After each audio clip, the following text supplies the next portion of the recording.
Bonjour à toutes, bonjour à tous, on se retrouve aujourd'hui pour un nouvel épisode de l'arrêt du jour, et aujourd'hui, on va s'intéresser à un arrêt relativement récent, un arrêt de 2013, un arrêt du tribunal des conflits, Bergoën contre Société ERDF Annecy-Léman. Alors déjà, un premier point, il faut quand même revenir, c'est la première fois, il me semble, que nous étudions un arrêt du tribunal des conflits, et il faut revenir un instant sur cette juridiction, qui est une juridiction originale, si je puis dire, qui est une juridiction qui est la seule juridiction avec le Conseil constitutionnel qui n'appartient pas à un ordre juridictionnel. Je m'explique. Bon, le Conseil constitutionnel, bien entendu, l'évite au-dessus du Conseil d'État et de la Cour de cassation, en apesanteur, si l'on peut dire, dans les sphères constitutionnelles. Le tribunal des conflits, c'est un petit peu différent. Le tribunal des conflits, c'est la passerelle, entre guillemets. C'est à la fois la passerelle entre les deux ordres juridictionnels, l'ordre administratif et l'ordre judiciaire, et en même temps, la douane qui vérifie ce qui passe d'un côté et de l'autre. Je m'explique. Le tribunal des conflits, il intervient lorsque vous avez un conflit de juridiction, et à la fois un conflit positif, mais aussi un conflit négatif. Et surtout quand il y a un conflit négatif. Pourquoi ? Parce que le tribunal des conflits, c'est lui qui va, en cas de conflit positif, c'est-à-dire une juridiction de l'ordre judiciaire et une juridiction de l'ordre administratif se déclarent compétents, le tribunal des conflits va trancher pour savoir qui est réellement compétent. Mais lorsque vous avez un conflit de juridiction négatif, c'est lorsque aucun des deux ordres juridictionnels ne se déclare compétent. Et là, le tribunal des conflits arrive en rôle essentiel, c'est celui de déterminer qui doit connaître du conflit.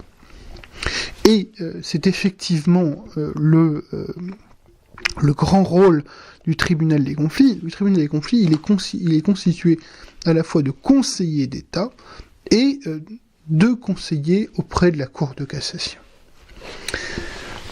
Alors, vous avez un nombre incalculable de grands arrêts, de grandes décisions du tribunal des conflits, l'une des plus célèbres étant bien entendu, et bien évidemment, la décision... Attendez, juste un instant...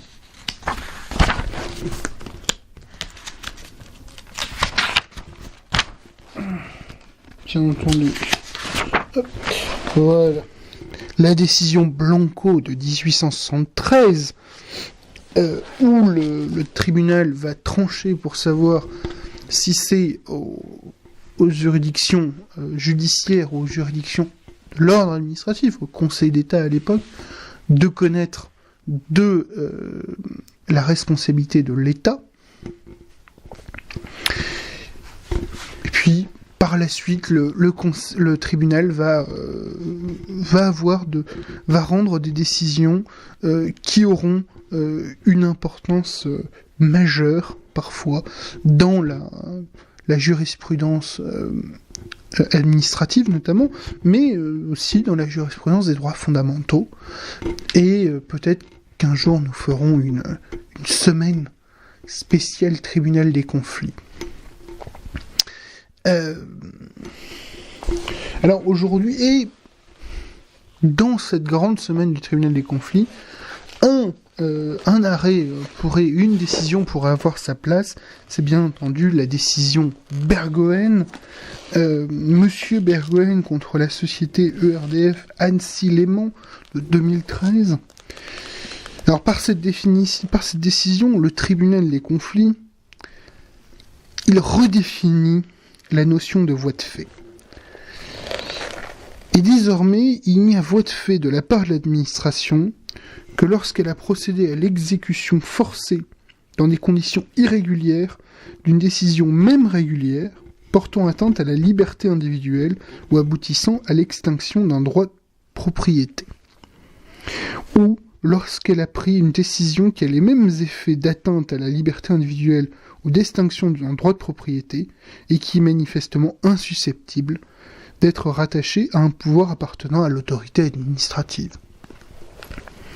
Donc, de manière très simple, vous avez un cas où la décision est régulière et un autre cas où vous avez un abus, un excès de pouvoir, un abus de droit.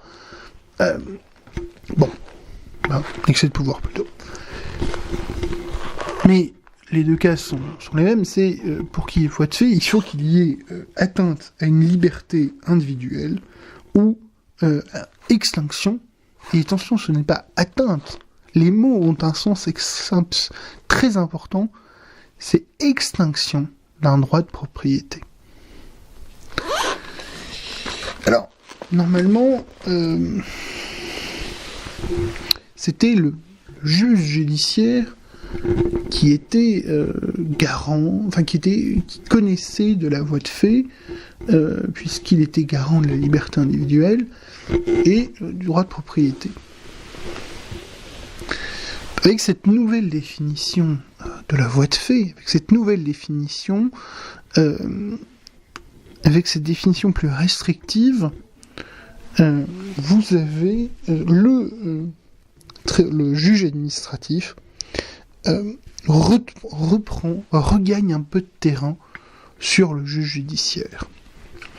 Et notamment, et ça s'explique assez logiquement, par une évolution qui est un petit peu plus ancienne, une évolution du tout début des années 2000, qui va se concrétiser en 2001 par la création du référé liberté.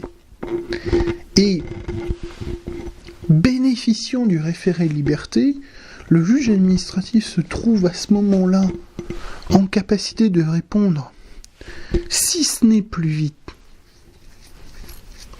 tout du moins quasiment aussi rapidement que le juge judiciaire en matière d'urgence.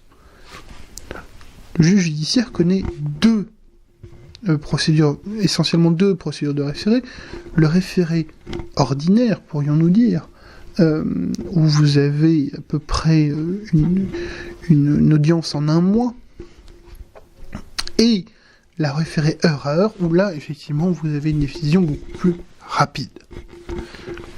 Le référé liberté, à partir du moment où l'atteinte est constatée, vous devez déposer votre requête dans les 48 heures.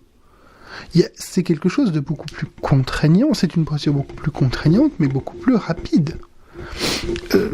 L'un des très grands exemples du référé liberté, c'est la saga Dieudonné.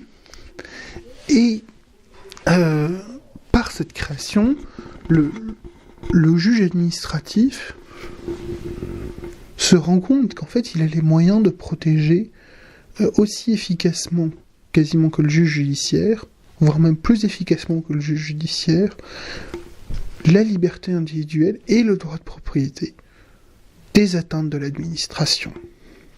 Et donc, va se poser la question de la théorie de la voie de fait, d'une réécriture, d'une nouvelle définition de la théorie de la voie de fait. Et cette nouvelle théorie, cette nouvelle définition, elle va être synthétisée, elle va être établie par cet arrêt Bergoen de 2013, que je vous invite à aller retrouver, et je vous invite surtout à aller reprendre, à aller réétudier le système du référé liberté, qui est aujourd'hui quasiment l'arme essentielle du justiciable pour faire respecter ses libertés.